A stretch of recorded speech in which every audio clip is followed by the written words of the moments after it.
This is really exciting. I get to talk to an old friend. I think we met almost a half century ago, sometime in the late 70s. But Rus Bradburd and I both grew up in a basketball culture, but we've expanded into other things like people do. So first of all, Russ, thanks for being on the show. Thanks, Tony. It's good to see you. So tell me about, I love talking about North Park. North Park is a school that nobody really knows about. It's a D3 school. You went to North Park, and I would argue it's possibly one of the craziest Division III basketball stories of all times.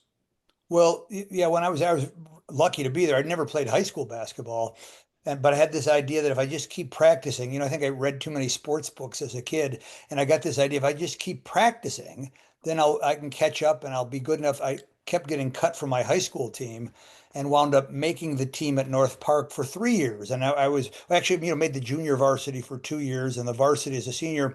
And we won the national championship in 1978 when I was on the JV. The only game I got to suit up was against Knox College, and I think Dan McCarroll, the legendary coach, uh, I think who's going into the Small College Hall of Fame soon, but I think he knew I was friends with Roy Brandes and knew some of you guys at Knox, and I know now that he was sort of, it was as a nice thing to do for the worst player in the program. I got to suit up against Knox in 1978, the only game of that year. And then the next year I was on the varsity. But I was such a bad player, Tony. I got cut as a senior at North Park. We'd won two national championships in a row. I got cut as a senior, and we won the national championship without me. So in a way, it was, the highs were very high and the lows were very traumatic and very low, as is so often the case with sports. I remember that well. I remember we were all very upset when that happened. And my experience at Knox was very similar, where I loved basketball like nothing else, and I got cut from the varsity as a sophomore and quit the team. And my good friends, guys, a mutual friend, Roy Brandes, was on that team, and so it was a very difficult divorce for me, very similar to yours. But didn't North Park feature a couple NBA players? Yeah, Michael Harper was I mean, there were four players drafted off the 19, off that, those championship years, three of them in 1 year. Michael Harper played for 2 years with the Portland Trailblazers and then for a few years in Europe. And my roommate was Modzell Greer. He played for a long time in Holland. He was drafted by the Bulls, but very late rounds, maybe seventh round or something, back when they had that many rounds. And Keith French, who didn't even start, he only started a couple games. And he got drafted by the Phoenix Suns, but he was a phenomenal athlete. He could dunk two basketballs, at that time was completely unheard of. And then the next year in 1981, after we were gone, Mike Thomas got drafted by the 76ers in the sixth round. And so to have four guys on a Division III team, the Division III team who got drafted, it was a real powerhouse, but it was really just a confluence of luck and timing. It wasn't that, they were all unrecruited. I was unrecruited too. It might surprise you to know, as a guy who couldn't make his high school team, but they were all pretty much unrecruited. And I do think in today's world they would have transferred out after their sophomore years or freshman years even, and gone junior college or something. In today's world, everyone changes schools the way we change socks. Right. But back then there was a certain amount of loyalty, and we had great pride. We were sort of bristled. Not only did we think we were and I didn't think this, but the starters thought not only were they the best team in Division III, they thought they could beat DePaul, which I don't think we could have beat DePaul, but we did beat South Alabama on the road. No, sorry, we lost to South Alabama in a close one, but we beat Jacksonville on the road, and they made the NCAA tournament for Division I. Back when there was 48 teams in Division I, North Park beat Jacksonville on the road.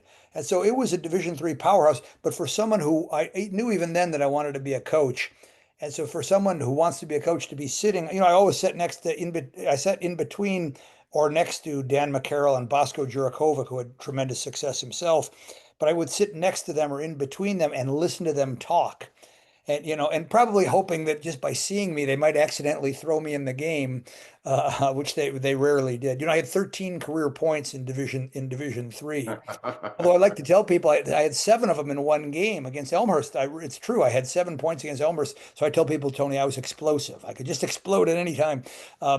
But for someone who wanted to be a coach, to be around, and they were very different. Coach McCarroll was a warrior and a planner and X and O guy. And Bosco Jurakovic, his assistant coach that had great success at North Park and Carthage, he was more like a riverboat gambler. He was very loose and relaxed and joking, and so they were a really great combination. And but so for someone who wanted to be a coach to be around a championship team, I think all of us, I have an expectation that I was supposed to win, that my team was supposed to win. I went to North Park, so we were supposed to win. And I do think there's an element of truth to that, being around winning programs, I think can rub off on you. I can't wait to get to your book, but there's a couple other things I have to bring up. I got the head basketball job at Harrisburg High School when I was 23 years old in 1982. And so in the summer of 1982, I took my best couple players on a camp circuit. That's what people used to do back then. It was before AAU and all that stuff. And I was working the Bradley basketball camp, which was a magical place at the time with Dick Versace and Tony Baroni, and Yeah. I think they just got off their incredible season where they won 29 or 30 games, and I was working the camp, and as you know, it's a death march, like 9 hours a day and all that. But one day I was shocked that our guest speaker was a guy named Rus Bradburd, and and and I I kind of knew that you had some skills, but it was definitely the best ball handling demonstration I had ever seen as a coach. Tell me about how you got there. Well, I had the idea that I'd never saw Crazy George shower, but I heard about him, and I got a booklet by him that listed all the drills, and I thought if I just practice these drills like crazy, I did play. To say that I never made my high school team, it's mostly true, but I made the Froshsoft team at Von Steuben before we moved to the suburbs of Philadelphia, and the Froshsoft coach was a man named Harvey Brous. And he only said one thing to me the entire season because I was, the worst player on the Von Steuben Froshsoft team. He pointed down to a guy on the varsity and said, "If you practice the dribbling drills like he did, you could be a great dribbler too." And it really stuck with me. You have to be careful, I think, what you say to kids. And sometimes you can say hurtful things to kids and it motivates them, but oftentimes it really hits them in the heart. And what Harvey Brous said to me, and I'm still in touch with him, really stuck with me. And so I started practicing the dribbling drills, but then couldn't make the team out in at the suburbs of Pennsylvania, but kept practicing the dribbling. And I had it in my head. As I said before, I think I read too many sports books. If I just practice my dribbling all the time, I'll become the best dribbler in the world. And so I got very dedicated to doing all the drills. And for listeners, if you're not a basketball person, it's sort of globetrotter type stuff, dribbling two basketballs and between the legs and blindfolded and with gloves on and that kind of thing. And it was really those guys at Bradley, Dick Versace and Tony Baroni. They let me do it. It was really the first big dribbling demonstration I did. But I had practiced the drills for years, but I practiced them after the team left the court. So hardly anyone had seen me do this stuff. And I actually had gotten a copy of the key to the gym at North Park and would go in the gym at night when no one was around and leave the lights off and practice. I was a little bit, in retrospect, I was a little bit OCD and a little bit neurotic, which we'll talk about because it works well if you can channel it into writing or dribbling. And so I did the dribbling demonstration for the first time in front of a big crowd at the Bradley camp. And Tony Baroni, who went on to coach in the NBA and Creighton and places like that, he announced to the group beforehand. He said, "You better," he used the F word, but he said, "You better be effing good tomorrow. We don't have anyone to speak at the camp except pro players." And so I was very nervous, but I wound up sort of, I think I surprised myself even, and wound up getting a lot of dribbling gigs out of that. Where I was going for a while, I was going around the country and even went to Australia and that kind of thing. But I did make an odd decision, Tony, and I don't know if I made the right decision. I never made a video because I had it in my head that if I made the video, that people would not bring me into the camp. Yeah, and so I think I maybe could have, not that I would have made a fortune, but I could have made a little bit of Oh money. yeah. I was making I would charge $250 to the university camps and $100 to the high school camp. But I did it for Bob Osipka at Gordon Tech, and he wound up an NBA assistant for 30 years, and it did open up a lot of doors for me. And it actually, when I became a college recruiter, suddenly I knew all the as a, you don't know many people when you're a North Park person. And I think that as impressed as we would be about North Park winning three national championships, the rest of the world, the Division I world, was not impressed with that. but I did make a lot of contacts through the dribbling. And so for when you're a recruiter, it really helps to know coaches, especially back then, there's no AAU influence. Like if you wanted to talk to a high school kid, you talked to the high school coach. And there was no summer league this, and there was, well, summer league was important, but everybody played with their high school team, which I think was a much healthier system for everybody involved. And by going around the country, and but particularly Chicago and the Midwest, I just met a lot of people. And so when I wrote a letter to Don Haskins, the famous UTEP coach who broke the color line at Texas Western. It was called UTEP by the time I got there, but I wrote him a letter, and Tim Floyd, who wound up later becoming the Bulls coach, he got a hold of the letter. And I think it's really true. Even then, I was a better writer than I was a coach, because it was the letter that it was a well-written letter, and it got Tim Floyd's attention. And he showed it to Don Haskins, and they essentially hired me based on the letter. And I went down there as a graduate assistant. That's so cool. I know one of the doors it opened was that you got to speak at the Harrisburg Bulldog basketball camp. Oh, yeah, My that was big. That camp was big. That was big too. That was big. That was huge back then. In 1983, you entertained 100 kids, and my own point guard, absolutely, you changed his life. Yeah. And a guy named Scott Williams, who went on to play college and ended up being the athletic director at Florida Atlantic. And you changed his life because he became that kind of ball handler, not as good as you. But before we get to the book, tell me about UTEP, New Mexico State, and how you end up being an English teacher. Well, at UTEP, I pretty quickly realized that, well, not, no, I wouldn't say I realized it, but it started to affect my life that I was more interested. I started to become more interested in the stories in basketball than the X's and O's. Like Don Haskins was not an X and O coach. With 20 seconds left, if we had the ball and needed a last shot, he didn't draw up a play, which is, this is one of the greatest coaches in history. But he would say, now don't do anything stupid, but be aggressive and don't force it, but take the first good shot. I think he felt like that he had a looseness offensively, defensively, not loose at all. But I became much more interested in, for example, Don Haskins' story of starting five black players and winning the championship. And I think this is probably true for you, Tony, at a lot of different levels in track and basketball. Is uh, uh, Basketball opened up a window, not just to see the rest of the world, but it opened up a window into black culture to me Oh, particularly. Like I start thinking, how many African American people would I have met without basketball? And I would say probably 90% fewer people. And so I was got very interested in black culture, and we were very lucky at Von Steuben and at North Park. All those guys were just great guys, and it really, and they were very accepting, and I felt like I had good rapport with those guys, and I think became more interested in the stories behind the game, and even to this day, like I look at the scores a little bit, but I'm much more interested, say when LeBron James wears an "I Can't Breathe" shirt, or like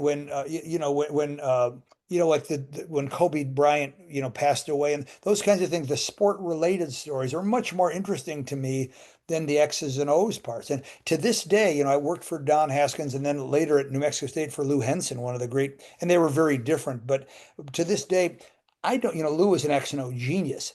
I don't think I can draw up I can remember the names of the plays. I don't think I can draw up a single one of Lou Henson's plays, not even the out of bounds plays. But I've got some good Lou Henson stories. And Lou told they were both great storytellers, Lou Henson and Don Haskins. And just for me, it was the stories behind the game that were always more interesting to me. And I was always reading. I was much more of a reader. And I think maybe the only thing I have in common with Phil Jackson is that for me, I didn't watch so much, but when I got home at the end of the day, I wanted to do something else, and that became reading oftentimes.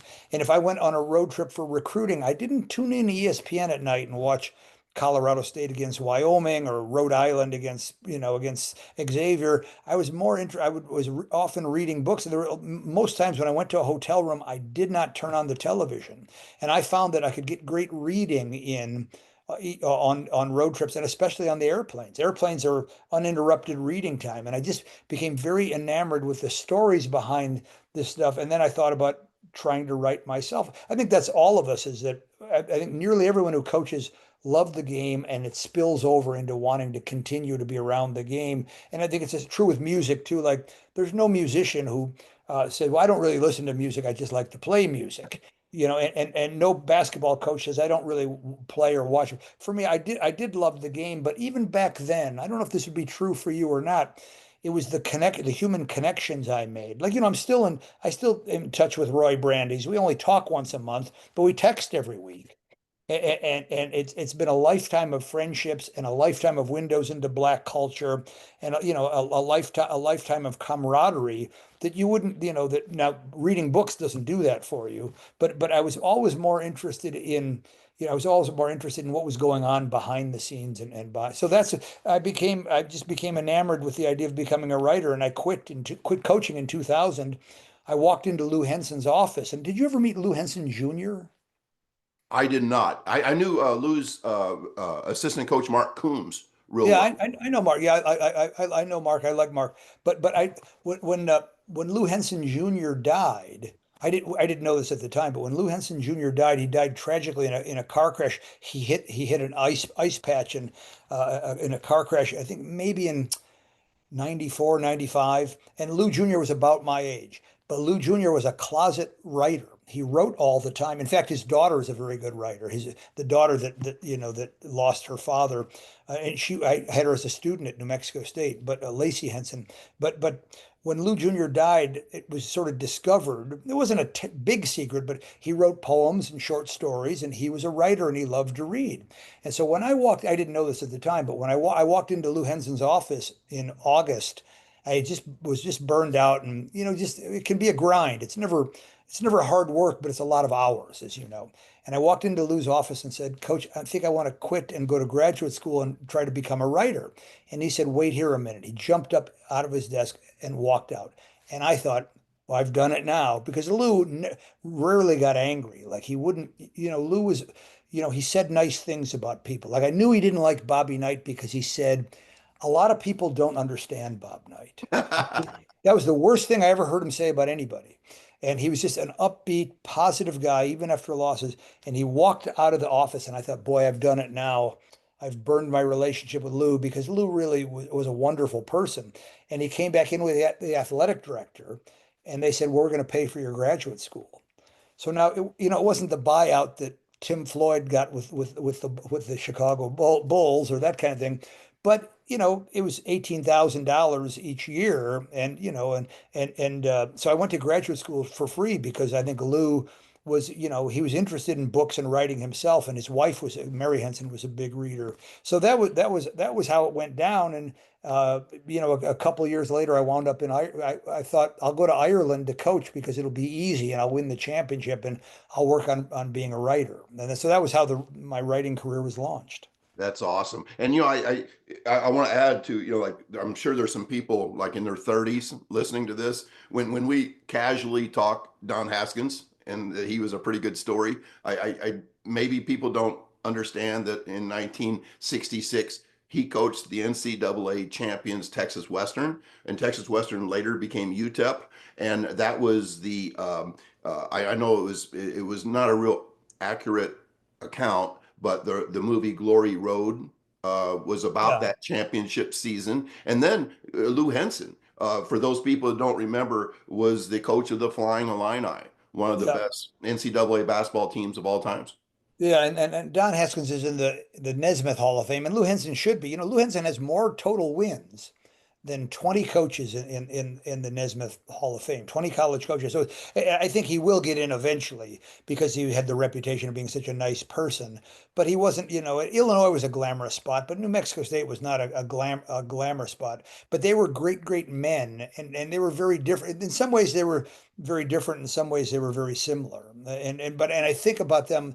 I think about both of them every day. And when I thought about them actually a lot, was not just when I was coaching in Ireland, but when I was teaching writing classes at New Mexico State, just the way they dealt with people, and the way that the way they could both be very flexible on certain things, and very inflexible about, they were completely flexible about some things and completely inflexible about others. But they also didn't burn bridges. You don't survive the way Don Haskins did, 41 years or whatever it was at one school, and Lou Henson with his long career at Illinois and New Mexico State before and after Illinois. They were both very respectful of other people. They didn't go around making enemies, and they were both very gracious after losses and that kind of thing. So I learned a ton from both of those. But and some of it, a lot of it that I use as a teacher, which might surprise some people because neither of them were writers, but there was something about both of them that I took with me. Yeah, so finally we get into the writing part, and I don't know if you remember, but I'm actually in the process of writing a book myself. So anytime I get to talk to a writer, I'm just totally dialed in. So two of my favorite books of all times. I'm not saying this, because I'm talking to you, but I would tell this to anybody. Your book when you went to Ireland and you were going to coach there and you're going to write there, and I don't think you went with much money, and one of the key things you're going to learn to play the Irish fiddle, and you would go to places. Now, were you in Tralee?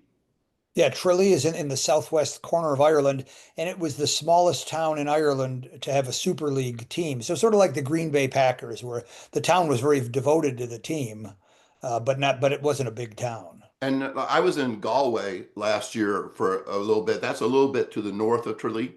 Yeah, Galway would be maybe a 3 hour drive from, in Ireland, it's the size of Indiana. So 3 hour drive is a long way. No, no, Right. you wouldn't get to Galway unless you deliberately tried to go there. Yes. So I just thought it was an amazing, and also you were engaged at the time.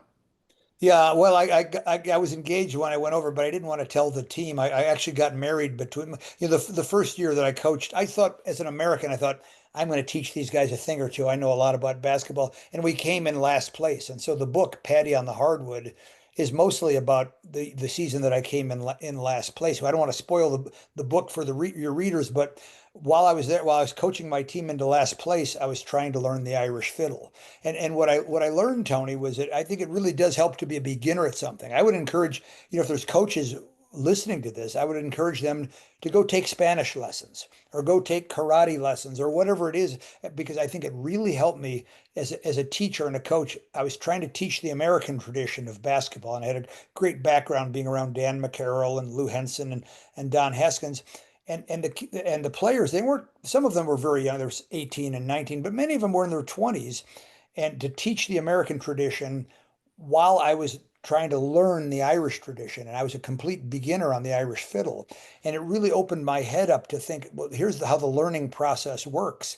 And it really changed the way and there was another pivotal moment that happened to me. This happened in the second season, but Lou Henson suggested I take a player named Brandon Mason. And Brandon was a very good player for New Mexico State. He was a Chicago kid. And he was a very good player for New Mexico State, but they bumped heads a lot. And so I brought Brandon Mason, and he was a 6'4" kid. And in our first sort of scrimmage game, he's got beat back door, and I yelled, "Brandon, that's your man." This is a practice game. I said, "Brandon, that's your man. You can't let him go back door," or something like that. And he yelled back at me, "That wasn't my man." And I thought, the players looked at me, and I thought, I'm gonna have to let this. You can't let a player do that in Ireland. You have to. The American players have to set a good example because they're so much better than they. And I thought, I'm gonna have to send this guy home, and I'm gonna have to call Lou Henson and fire him and hire us. We hadn't played a game yet, and he was just a very emotional. He was passionate, but somewhere, not quite like a Rodman attitude, but he was hyped up and very. He was a guard, but I thought. I just couldn't bring myself to call Lou Henson and saying, I'm sending Brandon Mason home. I can't have a player yelling at me in front of the players. So I thought, so the next practice, I thought, I'm going to try something different. And I'd never done this before, Tony. He got, he didn't help in the low post or something. And I called him, I said, Brandon, that's your guy in the low post. You have to help in the low post and then recover. He said, I know, coach, I didn't help enough. I was doing something, and he whispered back to me. And so, and it was like my head exploded because I had never been around a coach who was whispering.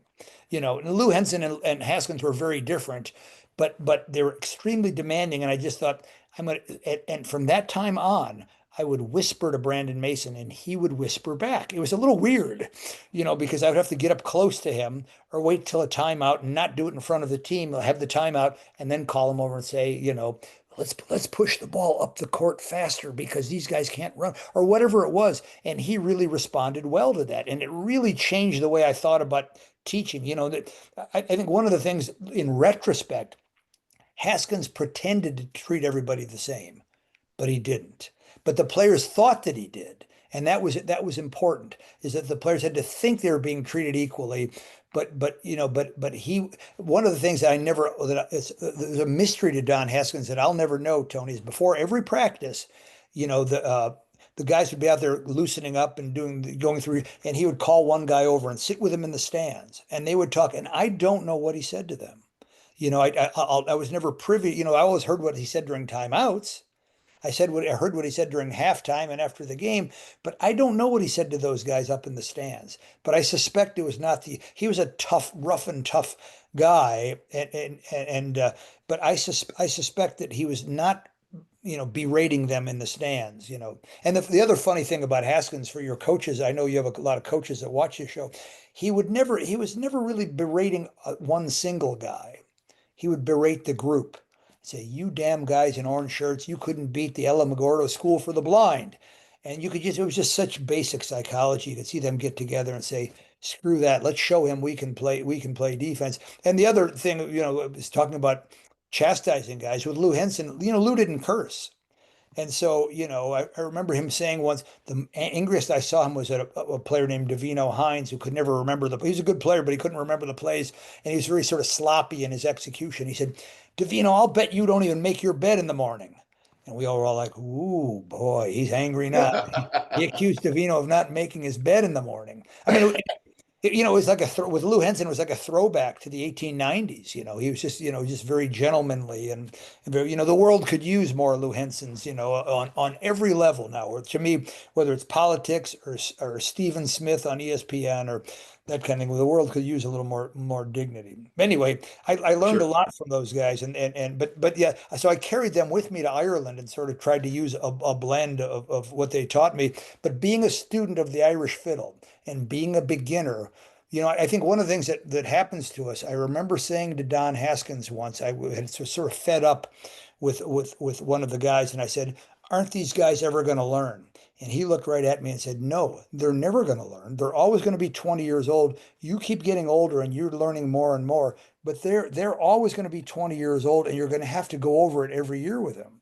And I think, Tony, it's one of the reasons I got out of teaching.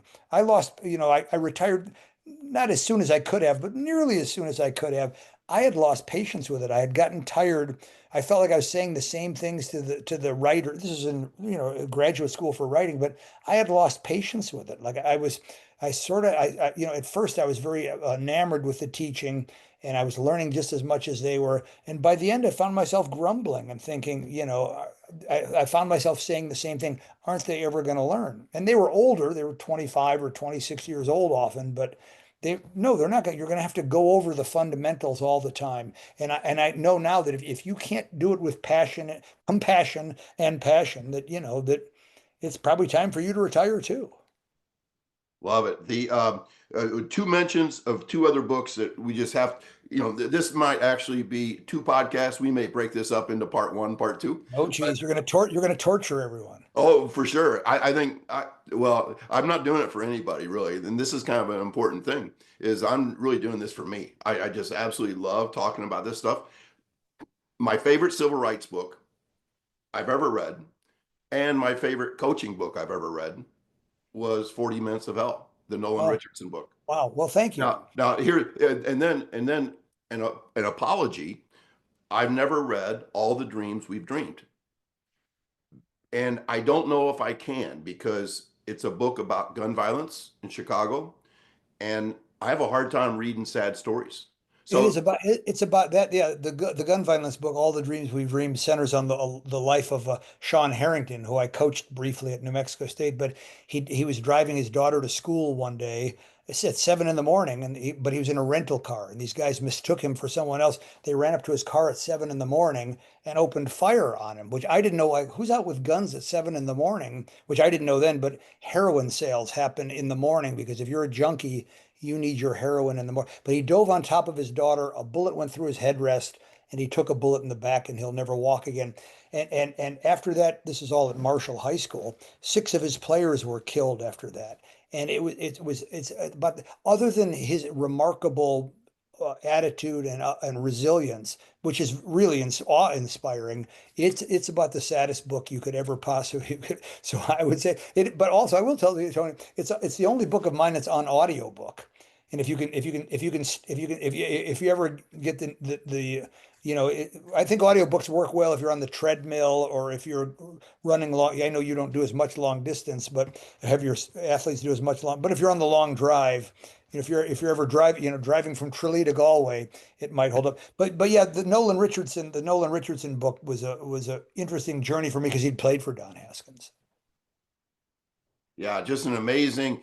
I've read so many things, which kind of leads into your next book. So many things about protests in the '60s, and so much about Martin Luther King, and so much about civil rights. And a book that really impacted me was a book by Rick Perlstein called Nixon Land, that really, really summed up what the '60s were all about. I've been obsessed with that, and to read a book about civil rights from a coach's point of view, it was just mind. It just opened my mind to everything.